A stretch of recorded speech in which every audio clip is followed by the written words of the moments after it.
Quinto y último video de la unidad número 2, y aquí analizaremos el proceso de reacción y reforma del régimen oligárquico. Y para eso tenemos que volver a lo que planteamos en el video pasado sobre los dos tipos de oposiciones. Estos dos tipos de oposiciones van a generar respuestas diferentes de parte del régimen.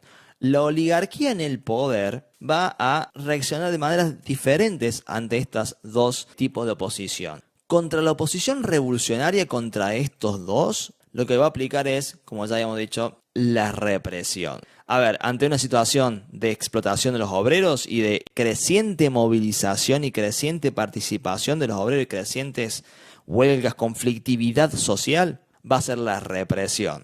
Y en eso se van a crear dos leyes.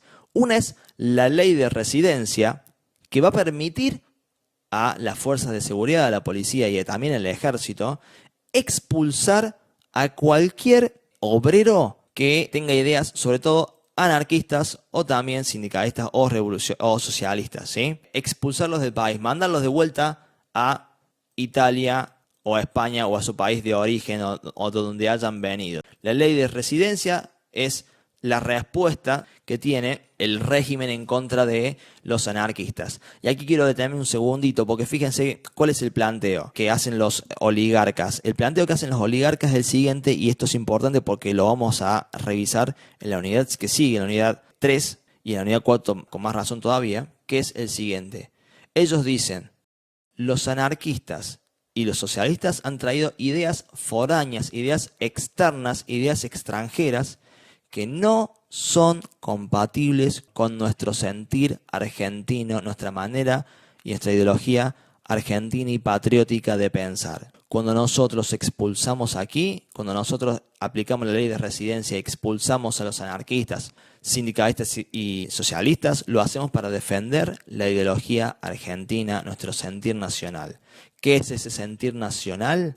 Es básicamente obedecer al Estado, al gobierno, obedecer a la oligarquía, obviamente, trabajar con disciplina, trabajar con obediencia y producir a la Argentina a partir de este modelo exportador y desarrollarla y convertirla en un país poderoso, etcétera, etcétera. Y por supuesto, bueno, además nuestra ideología argentina sería, para ello es también cristiana, es católica, no es como los anarquistas que son ateos, o los socialistas que también en su mayoría son ateos. Es importante recordar esto porque este planteo de defender la argentinidad, defender la cultura argentina, en este momento todavía no va a ser tan evidente, pero se va a profundizar en la unidad que sigue y en la otra también, en la unidad 3 y 4 lo vamos a retomar esa defensa de la argentinidad, sobre todo porque las clases más altas y en general los conservadores van a plantear como otro argumento de su posición es defender el ser patriótico. Eso va a ser una cuestión constante incluso hasta el día de hoy. Hasta el día de hoy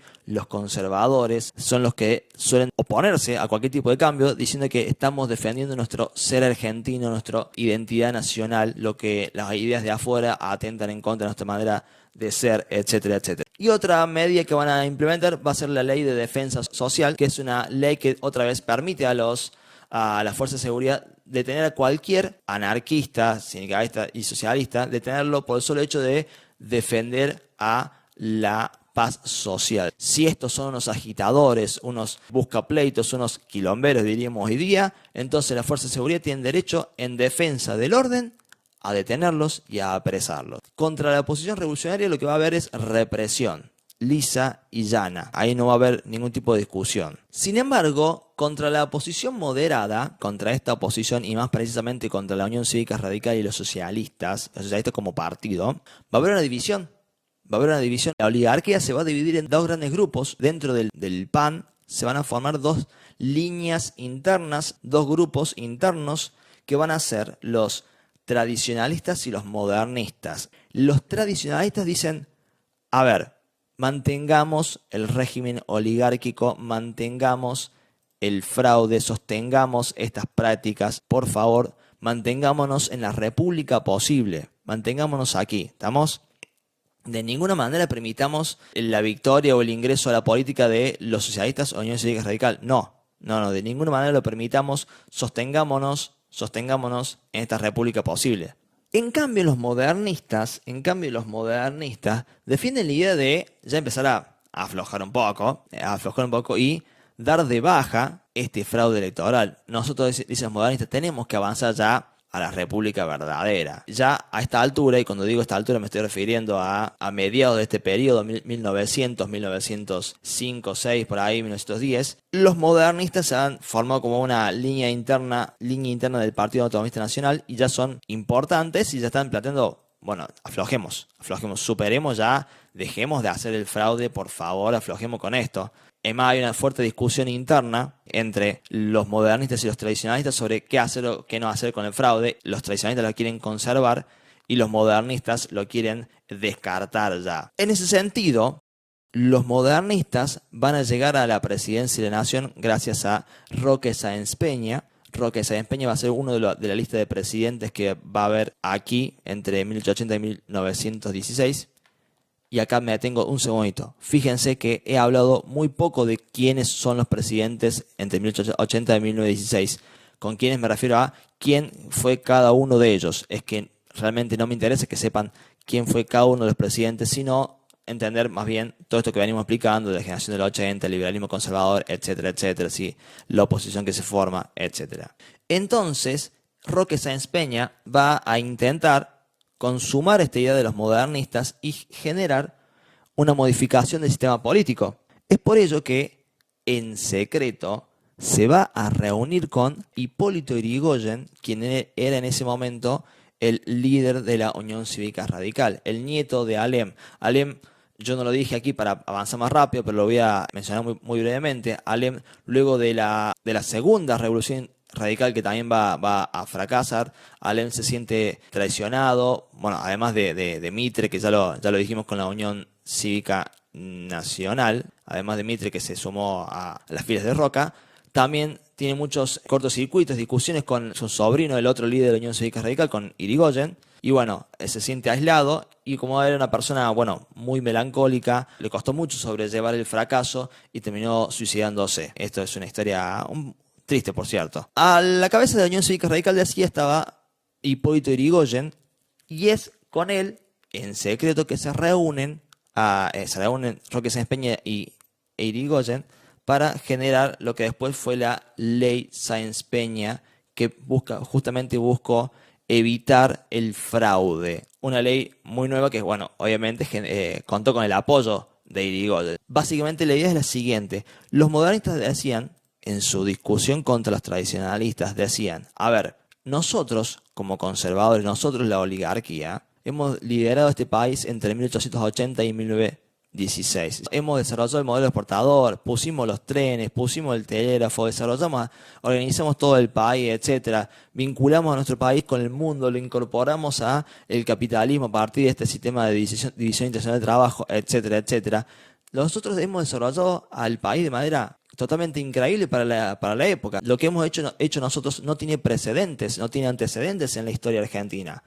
Con lo cual, dicen los modernistas, vayamos a elecciones, animémonos a pasar a la república verdadera, terminemos con esto, terminemos con el fraude, pasemos a la república verdadera. Total, la gente cuando vote libremente, como decíamos aquí, en la república verdadera, en donde las clases más bajas ya han sido educadas, ya para 1910, la gente ya ha sido educada, sí, ya hicimos muchísimas escuelas gracias a Sarmiento, como les dije la vez pasada. Por ende, podemos pasar a esta república verdadera, dejarle a la gente votar, y la gente nos va a votar a nosotros.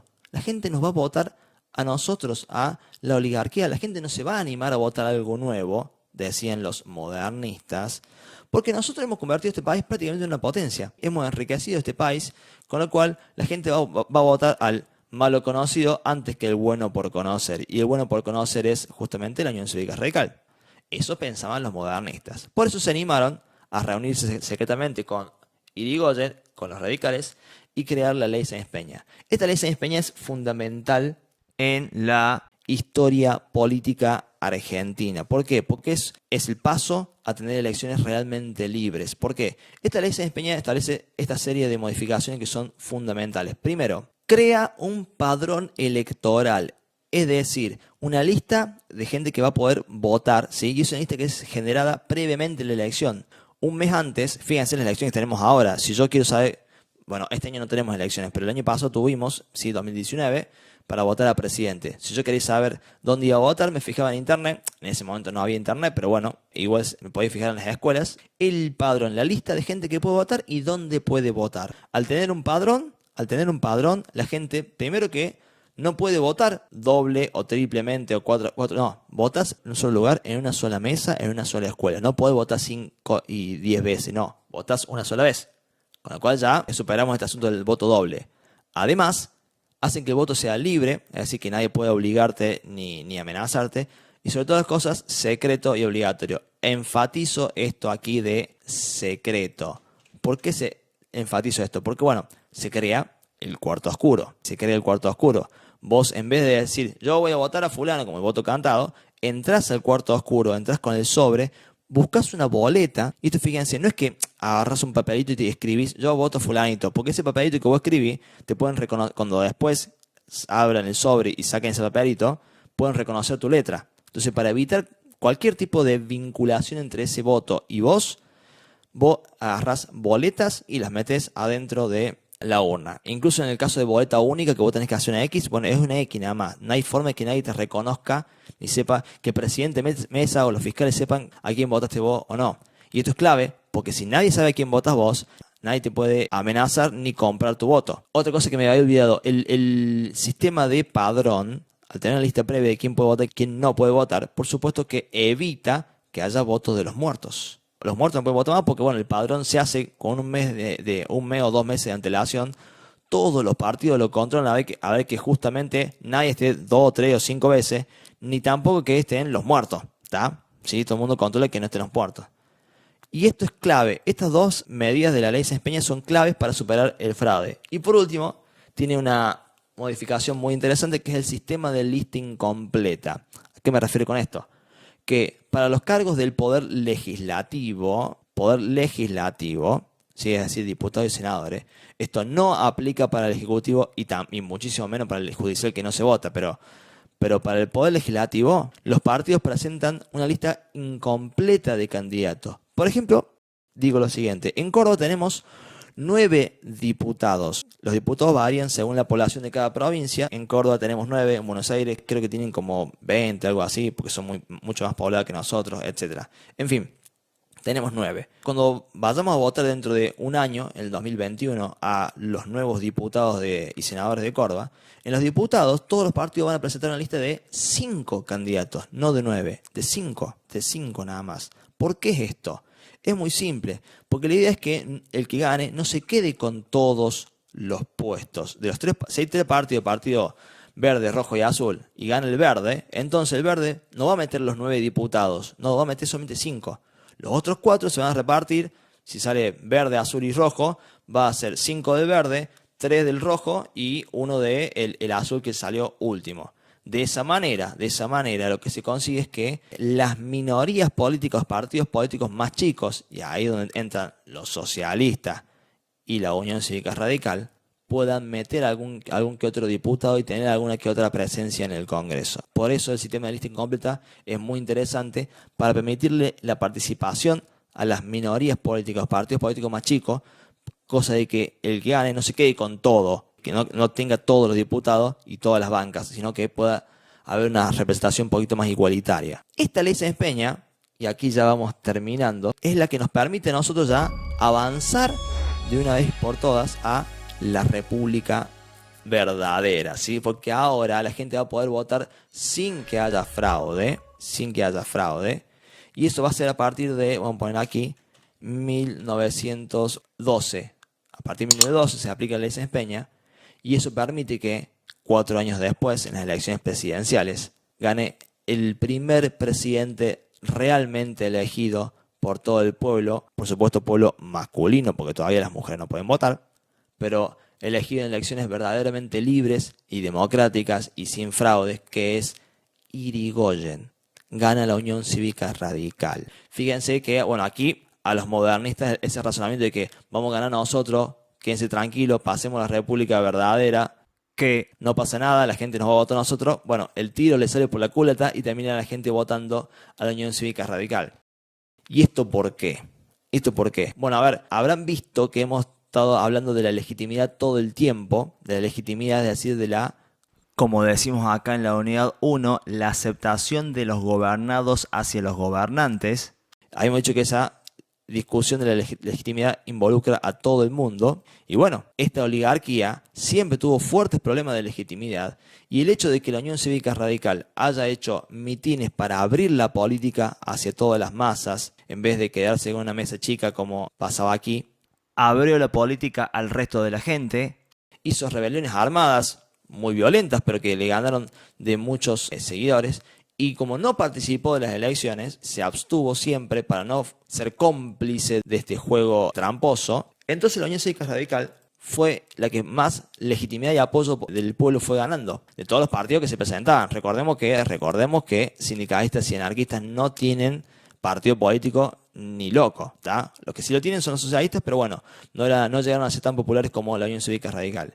Y es por eso que Irigoyen logra ganarle a los conservadores, y gracias a la ley Sáenz Peña logra convertirse en el primer presidente elegido democráticamente, y me permito agregar, y eso ya lo desarrollaremos en la unidad siguiente, el primer líder carismático y personalista de las masas argentinas. Ese concepto lo dejo picando para la unidad siguiente, ¿sí?